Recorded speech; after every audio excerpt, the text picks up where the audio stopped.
Okay, well, thanks everyone for joining us. We'll make good use of your time, be good stewards of your time. So, welcome to Neighboring 101. This is session number 78, and this is where we talk to people who are leaders in the neighboring movement nationwide, people who are researchers and authors and practitioners and community development specialists and others. We're all focused on discovering ways that organizations and individuals can use the art and skill of neighboring as part of their community and personal development. So, thank you for joining us on the journey. As we usually like to at the start of these meetings, have just one question to create connection before we get into the content. Correct connection before content. And so, either in chat or you can take yourself off mute and respond. Have you ever participated in a citywide service event? And if so, where at? Have any of you ever participated in a citywide service event? Chat or off microphone. Would love to hear. I've been part of like some tree plantings around Earth Day. I know there's a litter cleanup. They call it pick butt, picking up cigarette butts and whatnot. In Columbus, Ohio, there's a really cool initiative called the Big Table, which it's less service, but more of a bringing people together to have conversations around what they could do together to make a positive impact on their community. So it's in that same spirit. Excellent. I see Laura in Excelsior Springs. They have a public park and public space cleanup day on Earth Day. That's good. Texarkana, Arkansas, and Texas have cleanups, building a community dog park, rebuilding a community center. Ooh, and in Stamps, Arkansas today. Yeah. Neva, yeah, keep Spartanburg beautiful. It's a neighborhood cleanup effort. It looks like several have. I know in my hometown of Republic, we're having our first Republic Day of Service this year on June 13th, which is a community service day. Manchester, South Serves. All right, so there's several that have been involved in some that you may be looking for ideas on how to even grow that even further, and others that have not, but maybe wanting to get something started. Well, we have the perfect guest on for you for that. Uh, Jeff Pishney is a visionary leader and passionate community builder and the founder of Love Our Cities. Jeff began as a pastor before launching his movement in 2009 out in Modesto, California. And he was asking, why is our city on the worst cities list? That was something that he saw and a question he asked and set out to change that. Under his leadership, what started as a single volunteer day has morphed into a nationwide network, mobilizing hundreds and thousands, really, of volunteers across more than 100 cities now. Jeff's spirit for collaboration, tangible service, and relational bridge building has helped reshape how communities serve, connect, and thrive. The Love Our Cities movement is one of the most influential modern examples of a citywide neighboring and service movement. So I'm glad that Jeff is able to join us today online. I have his book here behind me. I have read it. If you have a chance to get a copy of Love Our Cities, I think it's worth your time. And Jeff, thank you for joining us today. Thank you. It's good to be with you all. We try and pepper you with questions and that are designed to give you a chance to tell your story, and others in the group may have questions throughout, but really just kind of get us started, kick us off, I guess. Before this love our cities became a model others wanted to copy. What problems were you personally seeing there in Modesto? What convinced you that something needed to change? Well, you alluded to it a little bit earlier, but in the late 2000s, Modesto was on all these worst cities in America lists. We're meth capital, carjacking capital, home foreclosure capital. I mean, it was a mess, man. I mean, it was these were hard days in our town. I mean, it was definitely a depression, recession and depression here. And so I think that certainly was the impetus of going, huh, there's a lot of amazing people in this town. What, we're better than this, and we can do better than this. What if we were to come together a little bit and not just see it happening all around us, the city kind of falling apart. And crime was way high, that more homicides. This last year, we didn't have one homicide in our community. I mean, Wow. so and we can get into that, but like what's changed in, you know, 18 years now, and it's not just because of us, and we'll talk about it. It's the beautiful collaboration that happens in a city. It's everybody working together for the good of the city. That's really what has changed this city. Still got issues and challenges, trust me. Um, but we're far along than 20 years ago, no doubt about it. Well, that's a remarkable change. And then to having zero homicides, that's quite a benchmark, a turnaround, right? Wow. Yeah, yeah. And crime as a whole, I know across the country, I know it's for the most part it's way down. San Francisco is not too far from here, and man, crime is just yeah, it's been really encouraging. And I think a lot of it is just it's what we're talking about here. When we get to Yeah, know each other, we look out for each other and we care about each other, and we want to better the community together. absolutely. So you were seeing this as an issue, I guess, within your city. Yeah. How did you um, come to the point that you thought a service day was part of the answer? It's funny. We started out, I was working with college students for a long 9 years. And so they taught me more than I taught them. They wanted to be out in the community. They wanted to do, social good and justice and all those issues. And so we started out like a kind of a once a month, we call it the first Saturday of the month. So let's get people out and for those that are without a home, the unhoused, or those jogging through the main, trail, let's offer, some snacks or some waters and just try to be a blessing, to people. And we thought it was going to catch on bigger than it did because we're averaging about 10 people a month. So it wasn't capturing the heart of the city or the church I was at that time. It just wasn't gaining traction. And so we went back, we said, hey, what if we did this like once a year or so? And that's where the idea came, where when I was a college pastor, these two kids showed up with these black shirts, white writing that said Modesto sucks. That was their shirt. And so these kids went to the trouble of designing their own shirt and wearing it around town. And our police chief, he went to school with them. He reminded me of recently about these two guys. But we said, hey, what if we had come up with I love Modesto shirts as a total joke, like as a gimmick, okay? Like it's not original. I live in New York, right? With the American typewriter font and the red Sure. heart. Oh, it's just a joke for one time. What if we had these decals? What if we had it one in the spring? We'll have it one time and maybe one time a year or a couple times a year and have different projects like volunteering with Habitat for Humanity or beautifying our local parks or going to retirement homes, delivering carnations. I mean, just some basic, we had 8 projects where people could choose from. We didn't have signups or anything. We were hoping for 100 people. We thought, man, if 100 people would show up, that's 10 times the amount we're getting in our monthly effort.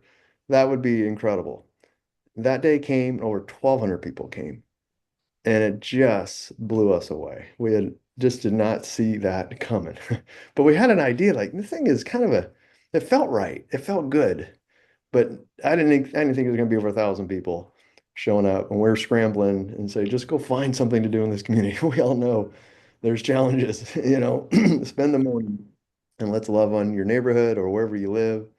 But yeah, it's pretty crazy That's how it started. yeah, that's fantastic. So how do you manage having 1,200 show up when you plan for something else? Because Yeah, honestly, that's a question we're having in my hometown, and we were planning yeah, shirts for 150 people, but we're like, what are we going to do? We have more than 150 show up. We don't yeah. know. How do you plan for that? Or did Well, I you say, didn't very well, and that's the problem. I had a lawyer friend of mine came up to me and he said, son, the Lord has protected you. you can't just have everyone volunteering under a banner and not have insurance and not have waiver forms and not have, I'm like, oh yeah, I'm just an idea person. I'm a visionary. I'm a dreamer. I don't like all that administrative stuff. But so yeah, some good people came around me and said, hey, we got to make sure we do this thing right, and let's dream, let's plan, but let's make sure we're legal. Yeah, there's a lot of those hoops to think through and jump through. And I love, I mean, your book goes through some of that. It's really kind of a practical how-to guide, even. Um, was that the moment when you had those 1,200 show up that you were thinking, this is going to work? This is going to Yeah. be a thing? Or did it take some other efforts to make you feel that way? I mean, certainly, I think it took us back. I think when we did it again, and more people came, and we did it again, and more people came. We did it again, then cities around us started to say, hey, can we do this in our city? Because we don't, especially like around here, it's kind of like a little LA area. Modesto is the big town, and all these little towns all around here are people who used to live in Modesto, but they want to live in a smaller town. They have pride in their own town. They don't want to go to a Love. So I remember this one lady from Ceres right south here. I had this Love Modesto yard sign and say, hey, you want to put this in your yard? And she's like, no. You come up with a Love Series, and then I'll put that sign in my yard. And I looked at her, I said, do you want to lead it? She goes, let me talk to my husband. He's the fire chief. And they got back to me and said, we're in. So year three, we had Love Series, Love Riverbank, Love Escalon. Then year four, more of the cities. Now we have all the 20 or so cities around this area that are doing this. And so, yeah, I think it's pride in your own community is super, super motivating. So I think, yeah, when all that came, and then when we moved, we used to gather at our church because it was just, coming out of our church. But when we moved to the middle of town and made it neutral, where it made welcoming for everyone to be a part, that's where we tripled, quadrupled in numbers. I mean, it became everyone's volunteer day, like not just a church where it came from. Yeah, That was it's huge. it's kind of its own freestanding nonprofit now. Well, Is yes. that correct? Yeah, Yeah. So 11 years ago, a little over 11 years ago, we became a nonprofit. And then 6 years ago, became two nonprofits. Love Our Cities, is focusing on cities outside of our area. And then Love Stanislaus County is focusing on cities in our area. fantastic. Well, I love that it's grown so much, and I think I've seen 100+ cities are involved with Love Our Cities at this point. I Yeah, think is over that 150 now, actually, and 150? continues to grow. Wow. Okay, so I guess two questions out of that. One, what do you think makes Love Our Cities kind of fundamentally different? Mhm. And how would another city get involved and connected with your movement and your kind of plan, I guess? Yeah, I think what makes us unique, there's a few things here. First of all, I got to say this. We made it easy for people to sign up and we made it fun. I think that's our secret sauce right there is why do we get so many people show up to these volunteer days? And right now we're planning for ours, we're just planning for many thousands of people to come out again. People love it. They love they've been with their family, their business, their whatever. But also we've given them options and what they want to volunteer for. There's all these different kinds of projects to show up for. So I think that was really huge. Um, Remember your question again. I knew I was going to get off track. That was kind of the fundamentally different part. That's what Okay, yes. and then how do cities get Yeah. involved or sign So I up think or what also makes us unique is this beautiful collaboration. There's so many cities that have maybe a particular church does a volunteer day, or the city government might have a volunteer kind of experience. There's these individuals that are wonderful. That's awesome. We need more of that. I think what makes us unique is let's all do it together.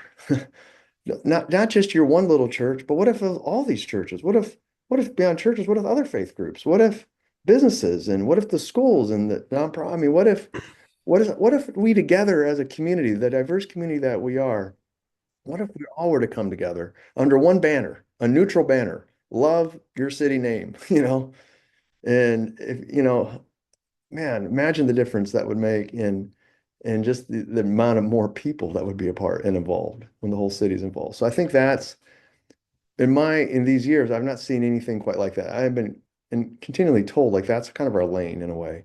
Other cities, every city has a lot of great stuff going on, but do they have a catalytic event where everyone can be a part. Everyone is welcome to join in and to love, their community on that day. So I think that was huge. How people could join, I think I think the best route is as you hear about other cities, as you see other cities doing this, is going to potentially your mayor or going to city council member or your school superintendent or just different people of influence in your town, maybe your church leader or whatever it is, and saying, and the key word is idea, quote unquote idea. Here's an idea. Don't go and say, we got to do this. Don't you love your town? Why don't you do this? No, here's just an idea. And here's how it's working in other cities. Cities are coming together. And especially right now, man, our country is so divided. Like perhaps, well, we're not gonna get into all the reasons and all that, but it's just reality. It's divided. But no one is protesting volunteerism right now. No one is against bettering their community.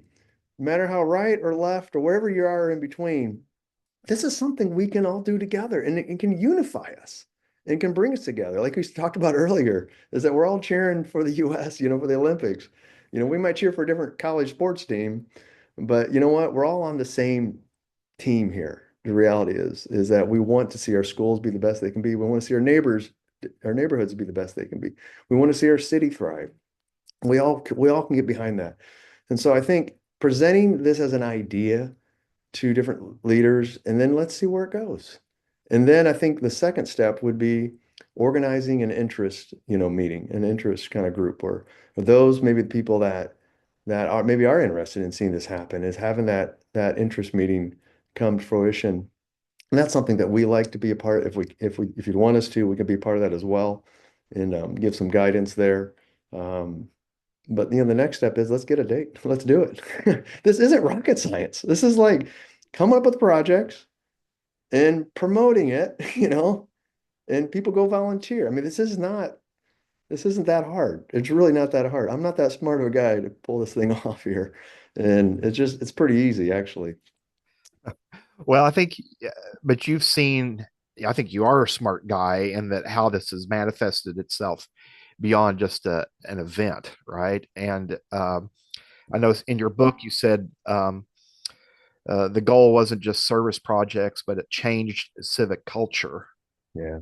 And so, kind of what does that actually mean, I guess, in practice? How have you seen this service day change the civic culture? Yeah, I mean, it's huge that it's not just the end goal is not the day.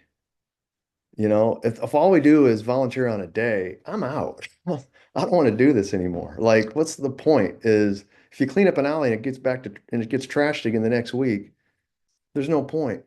But if you work with the neighborhood and you work with the neighborhood leaders, and if this is something ongoing throughout the year, and you see legitimate change throughout the year, things getting better, and people continue to volunteer. See, when people sign up for Habitat and they meet the family and they sign up for one day, but when they meet the family and the house isn't done yet, like, we got to come back and help this family finish his house. I mean, it inspires ongoing volunteerism. And that's what we came up, which isn't in the book, because since then we came up with really our second product. The Citywide Volunteer Day is one, and then Volunteer Central is the second product, which is volunteering year round. And so you can go to our website and you can see all the ways you can volunteer all year round. And there's other volunteer platforms out there like that as well. But we try to tie the two in together. Is is the marriage of the Volunteer Day and Volunteer Central is absolutely huge. And we're just seeing a great response of people. It gets in them. Like this is the kind of family we want to be, this kind of business we want to be, this kind of church we want to be, that we got to be loving our city year round. One day doesn't solve all the problems. But continuing to volunteer does. David, you're muted. Look at that. I was trying not to be noisy. You mentioned several times in the book how this really helps build trust among the institutions and in the community, and Yeah. probably among the people too. Maybe even faster than Mhm. meetings and dialogue. You still Yeah. think that's true? Working shoulder to shoulder builds trust faster than meetings? And Yeah, I mean, because meetings is we talk about what we need to do, what we should do. Why aren't we doing this? Someone should do this. That's what we do in meetings. But when we're out there getting our hands dirty, I mean, you got to have some meeting and planning, of course. But there's something about physically being together, pulling weeds, or painting and getting to know the person next to you. Weddings, funerals, and volunteer days. Our hearts are open, man. Weddings, funerals, volunteer days in life, there's something that happens that we just connect with each other so much easier and better and deeper. And so, yeah, I mean, it's all about trust and relationships. And I think that's when COVID hit here, our city and our county, they go, you guys know more people than anybody. Because you know all the nonprofits, you know the city leaders, you know the school leaders, you know the church leaders, you know the other faith groups, and so they didn't just ask us to be at the meetings, they asked us to convene the meetings because of that trust and relationship that which started with that volunteer day. The volunteer day got us in and knowing all the different people and players in town, and then now Volunteer Central and certainly anything that happens we're there. If a house catches fire, this family doesn't, we can immediately post it and people will be donating things right away. And I think that really is the key to sustainable impact. Is again, it's not just a volunteer day, but it's everything that results from that volunteer day. yeah, well, it kind of started as that, but certainly this ongoing efforts that you have is how you kind of move it from just projects to relationships. Yeah. And that's where the magic kind of happens. And when we started it, I had none of this was planned. I didn't think about any of this other stuff. I was just trying to get people out of my church. I was trying to save my job because no one was showing up to volunteer. So I'm like, crap, we got to get the word out on this thing here. Um, but it's cool like to go along and you just kind of go, you got to keep, going, hey, what real difference are we making here? And if we're not working with those that are in the neighborhoods that have a sustainable impact, and we just don't want to do those kind of projects. It doesn't make sense to clean something up. Because it made us feel good. It relieved our guilt. That's what a lot of people do with those that are unhoused. Hey, here's food, here's money, whatever. That's not helping. Like that's hurting actually. But being a part of something that is sustainable that is really the answer. Yeah. You've been at this long enough now. I'm guessing that, like in Modesto, for example, that because of these relationships, you don't have to go hunting for projects to have on that service day. Probably your partners are thinking about that all year long. Like, what are we going to have people do on that day? Is that the case, or do you still kind of have to? A little bit of both. I mean, people are busy and overwhelmed with whatever the turning of the urgent, and so we do have to pursue some more than others. Certainly, their majority will have 100 plus projects, on April 25th coming up, and majority of these, hey, not only do you get all the volunteers you need for the day, but if you follow up well, you got volunteers year round. And by the way, if they're volunteering with you year round and they believe in what you're doing, these are your future funders. These are the people that want to give to what you're doing because they believe in it. So you're right. If you establish that over 18 years now, a lot of them are like, when do we, a lot of them are like, why can't we do this another volunteer day? Why can't we do more volunteer days? You can. We're not going to organize. We got one a year. We got one big annual thing a year, but you can do it. We want you to do it throughout the year. Do those nonprofits and organizations generally um, fund the supplies and things that are They needed do. for their volunteer effort? Okay. They do. I mean, in some situations, we definitely can come in, and we have come in. But we want them to take some ownership because it's free for them to do it. We're not asking them to pay to be a project to get all this free volunteer. So you have to get the supplies. You have to follow up well. You got to lead well, and we do some training on how to do that. Um, but yeah, we want ownership, some stake in the game. Yeah. Yeah. What? one last question for me right now, and then we're going to open the floodgates, I hope, from everybody that's on here to ask their questions. But um, I was just talking to a person last week. They were mentioning, like in some communities, United Way will do a day of caring and things, and businesses will send out their employees to work for a nonprofit and do some work and things. Um, but there doesn't seem to be this sense yet that uh, doing work in your neighborhood, perhaps helping your immediate neighbor Yeah. or creating an event in your neighborhood, um, isn't doesn't count as volunteer service.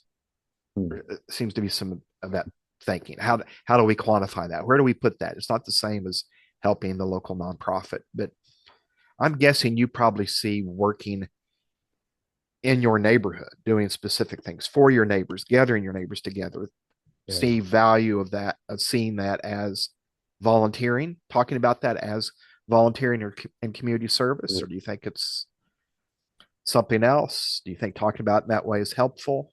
What are your I think thoughts? I think it's foundational. I mean, it's absolutely foundational. Neighborhoods are like little cities.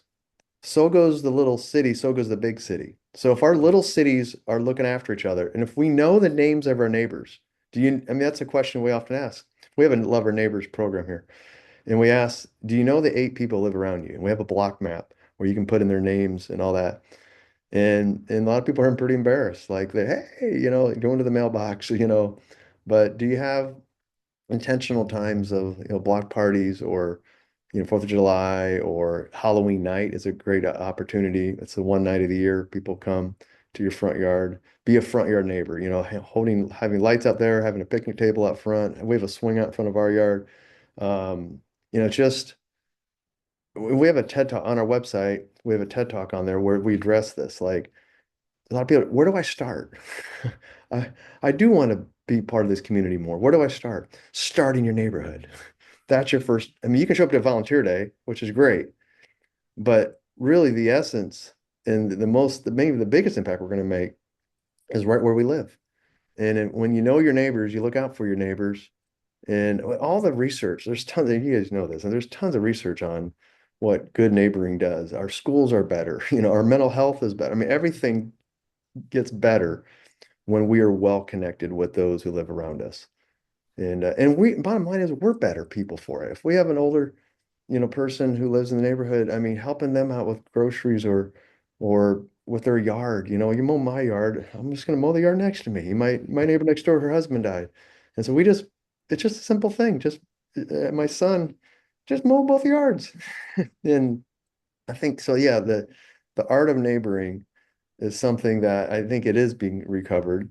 And it's, yeah, everyone has unique situations too. Some people live in apartments, they live in the country. I mean, so it's unique, but I still, as much as we can to know the names and look out for the people who live around us, our communities are going to be better for it. Yeah, absolutely. Well, before COVID, I certainly found that category of just waving at my neighbors. We Yeah. knew the names of one, so we've worked to do better. Deanna, I love your confession in chat that you accidentally called the cops last month on your neighbor's dad because you didn't know he belonged in the house. Um, Yeah. you know, that when you don't know, well, I mean, Yeah. I could tell some embarrassing stories on myself too, but thanks for beating me to it and telling one about yourself. Hey, well, let's open the floor. What questions do you guys have for Jeff? This is your chance to pick his brain and about starting a service day, how it can positively impact your community. Take yourself off. Well, to pick his brain is kind of gross, but I would like to ask him a question. Sure, go ahead, Patty, out of Springfield, Missouri. What was the first step or several steps you took to take that from an abstract idea to being a thing? Yeah, that's, I The mean, volunteer thing. I for forget me, what you called it. Yeah. yeah, for me, it was a little maybe different than what I'm advising because we kind of stumbled on this by doing a monthly thing, and then we said let's do it a one time a year thing.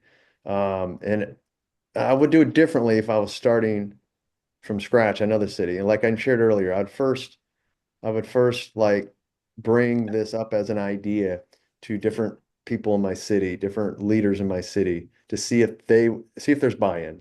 And if there's not, then don't do it, you know. But if you got other people behind you and other people going, man, that is a great idea. We really would. And then, hey, will you be willing to help me? And if you got enough people saying, yeah, I'm willing to help you, well, then I think it's good to then you can move ahead on this. I think that would be really the first step in doing Yeah. that. Irma, I see you have a question. Take yourself off mute and ask. Oh, let's see. We're not able to we're not able to hear you. Your microphone may not be connected. You're maybe too far away from it.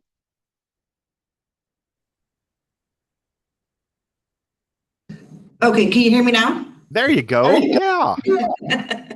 I wanted to say first off, Jeff, it's a pleasure to hear your story because it's a very small world. I was raised in Modesto, Turlock, Merced, Wow. Atwater. Yeah, I graduated from Livingston High School. My dentist was there in Ceres, California. So I am very, very familiar with what you are describing. Mm. You know, what's been going on down there in the valley. Our current chief of police is from Stockton, Oh, California. wonderful. Small. Wonderful. Really? So I will be ordering your book, and I think I may order a few extras to share with some of our neighborhood associations here in Salem, and then maybe order some more later on. I just wanted to ask you, what is the best way that you have found to advertise or promote Mhm. your events? Because that's always a challenge of knowing Yeah, of where to, spend your efforts and your funding on. course. So, what has been your experience? Hands down, the best way, the most cost efficient, the most impactful way for your whole city to know this thing is coming up, that it's going on, is we put up, and all of our cities do this, these elections like signs, during like especially now, primaries are coming, and then in the November there'll be those 4 foot by 8 foot signs. I don't know if you have them in your community, most communities do. Of course, you have to get permit, so every one of our cities have given us a special permit, because we're not advertising a business.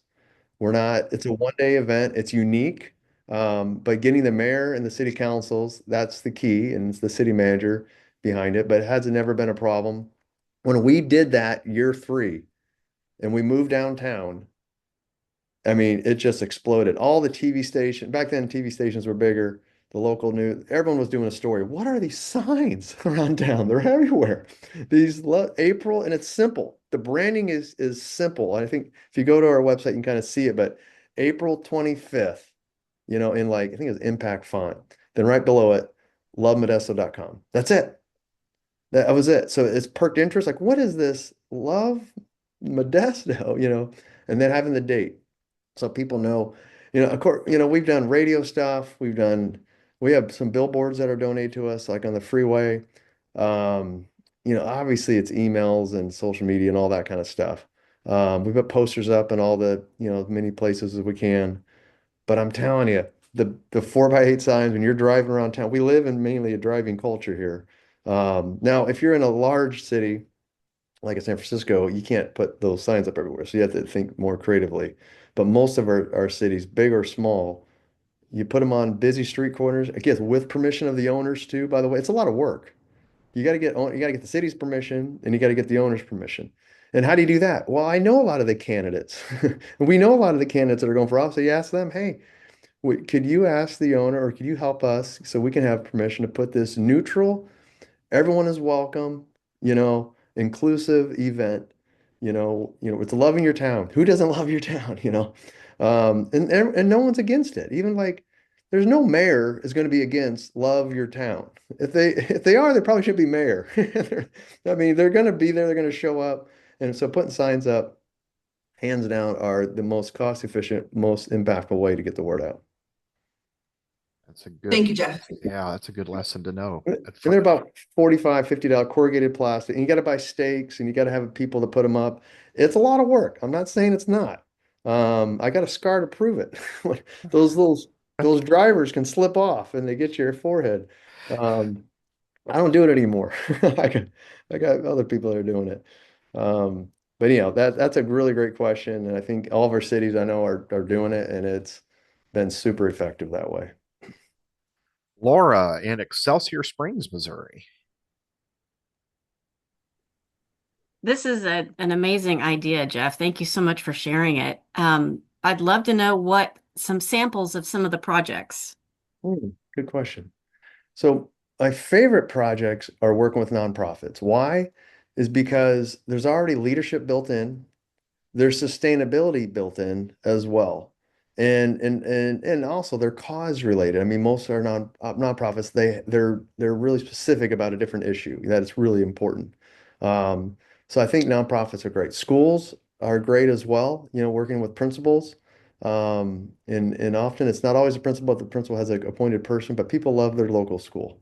And helping out and guys, some of this could be, beautification. Some of it could be encouragement notes, whatever the school needs. One school I remember they need a deep cleaning of their cafeteria. That's an important thing. Not about taking jobs away. You don't want to take jobs away from anybody in the schools, but they love us because it's doing, helping them to do more. Um, with nonprofits, it could be putting these kits together or whatever the cost and whatever the habitat is, obviously your building and stuff like that too. Um, Making teddy bears of a teddy bear project, things like that. The city, every city is going to have projects to do. The problem with the city is a lot of them aren't as sustainable. They're like, hey, we want to beautify this stretch of land, this trail, which is great, but how can people continue to volunteer? That's always the question I'm asking is like, if they can't continue to volunteer, is this something we should be doing? And sometimes we should do it anyways because it's the right thing. That's what they need. So we're there, we can do it. But I love projects where people can have the option. Not all of them can do it. So they're committing just for one morning, they're not one day a year, one morning, Saturday morning. But for some, there's opportunity to continue to volunteer. We do a survey every year, 6 months later. How many of you are still volunteering in the same project you signed up for 6 months earlier? And consistently here, we've got around 30% that are, I mean, some are a little bit more, some years a little more, some years a little bit less, but always around 30%. And then we ask a question, how many of you are regularly volunteering? Maybe it's in that project you did in the spring, or maybe it's somewhere else in the community. And we're averaging about 80% of people that are regularly volunteering in the community. That is a win. So you get 100% on the one day a year, but you get people that it infects them. Like it's like volunteerism is medicine for the soul. I mean, it's healing, it's inspiring, it's motivating, it's encouraging, all the above. And so that's what we're trying to promote. That helps. Thank you. Yeah, You're that's welcome. that's great. Um, I see Chet has asked, have any smaller neighborhoods within the same city embarked on this same path? For example, Love My Neighborhood or Love Garfield Heights, Love Colonial Hills. Hmm. Have you heard of that being an Yeah. approach? I mean, working well, talking to leaders in San Francisco, like it's all about the districts. You can't just do a big banner. It's like in Fresno, I know was another city. Yeah, a lot of cities. It just the beauty of this too is there's autonomy here. You know your city, you know what's going to work best. And so we'll work with you and however that is. If here it's all about pride in the individual city.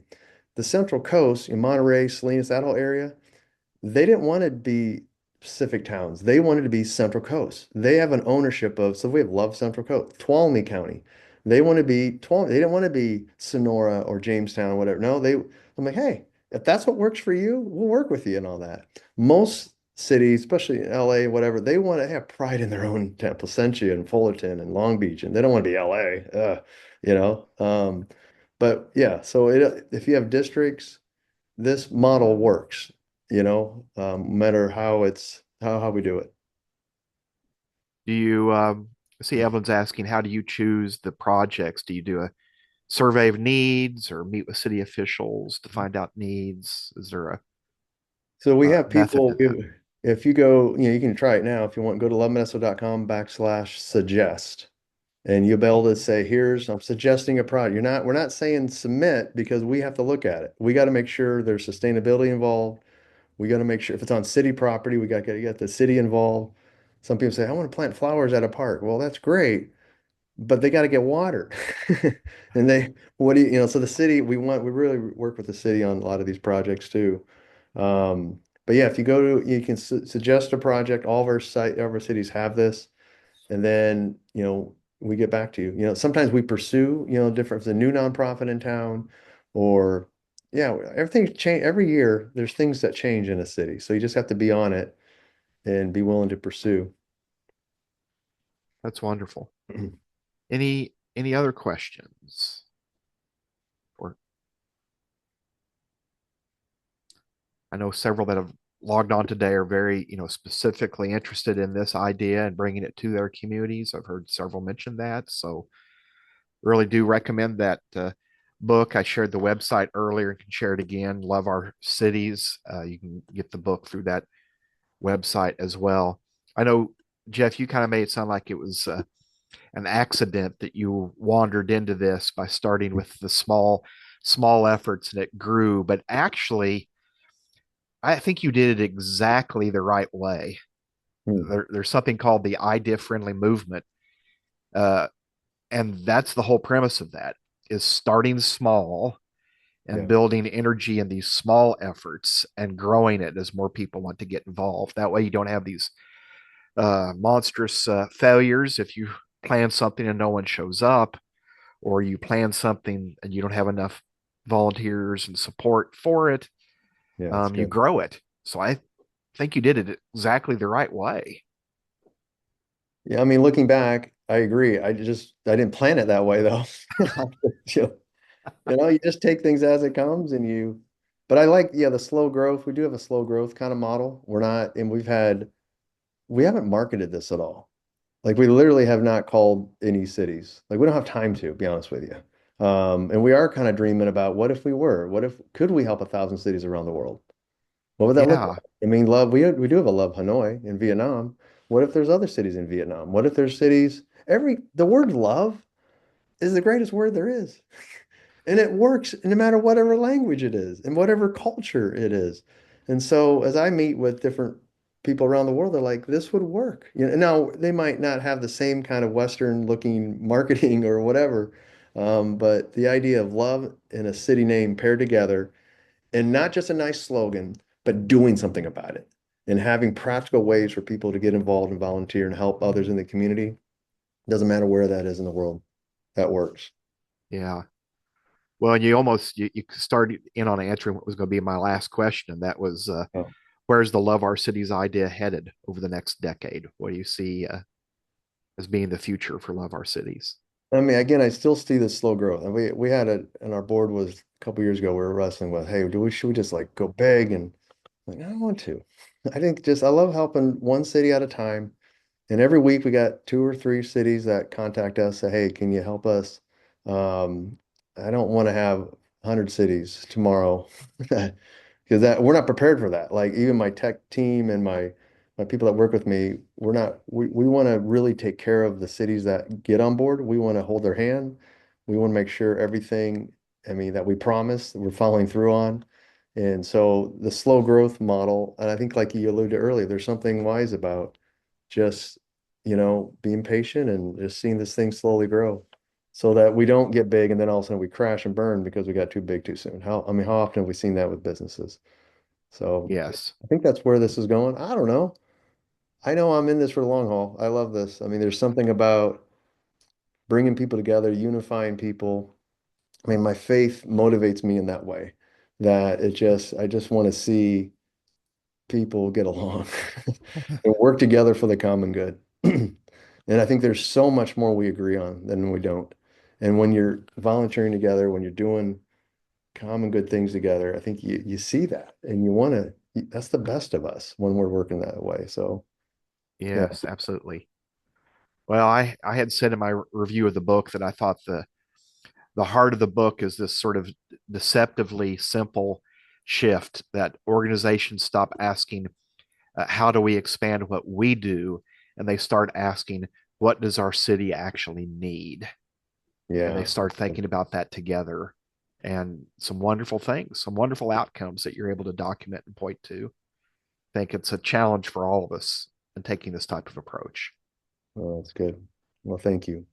Well, thank you for joining us today. We always try to begin promptly and end promptly as well, and but want to be sure and say thank you for giving of your time to join us, and we'll share this out to our other class participants all across the U.S. and spread the good word of Love Our Cities movement. Well, thank you. And if you want to get a hold of me, just jeff@loveourcities.org. And so I'm the one that you want to, I would love to meet if you're interested in doing anything like this for your city. You come to me first, and then when cities get on board, I got a team of people that take care of you. I don't go absent, but I got some help because I need help. I can't do this alone for sure. Well, that's a fantastic offer, and I hope you'll be hearing from some of these participants today. So we'll bring it to you. Thank you so much, Jeff.